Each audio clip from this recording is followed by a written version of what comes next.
কেনা দোয়া ফলা করতাম হারি নিয়ে কেনা কাপড় চোপড় করতে কষাইতাম হারি নিয়ে অনেক কাজ কাম করতে হারি নিয়ে হানি লেবি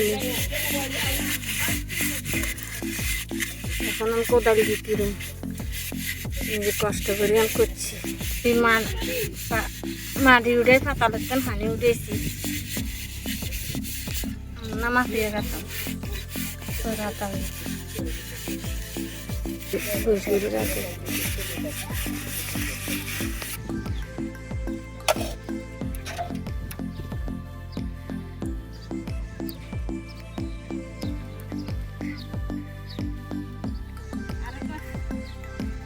সরকারি বাবা আঙ্গারে গদ দিছি আঙ্গো গা পুকুরও নাই আমরা খাওয়ার হানির বহুত কষ্ট করি খাঁদা করি হানি খাঁদা তুলি খাই নিয়ে গরুও খা বসেও খা এমন অনেক কষ্টটা আছি। আমরা জানি যে চরাতৌরা আমাদের প্রায় 300 বা 350 থেকে 400 পরিবার বসবাস করে।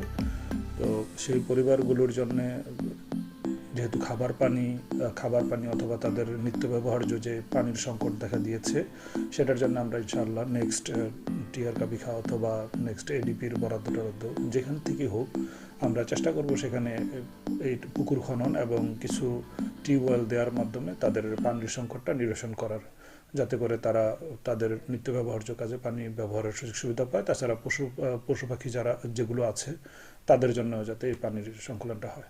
ধন্যবাদ। এটা একটা উচ্চ গ্রাম চরাতাউল, ওই বেড়াগে 200 ঘর আছে, 200 ফ্যামিলি আছে, এবার আগে 100 ফ্যামিলি আছে।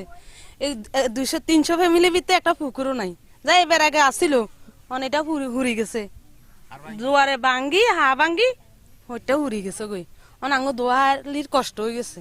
আমরা দেখেন গর্ত করি, দোয়াহালি করি, গোসল করবার জন্য নদীর পানি ব্যবহার করি, তারপরে নোনা হানি অনেক কষ্ট আঙ্গ বাচ্চা কাচ্চালো।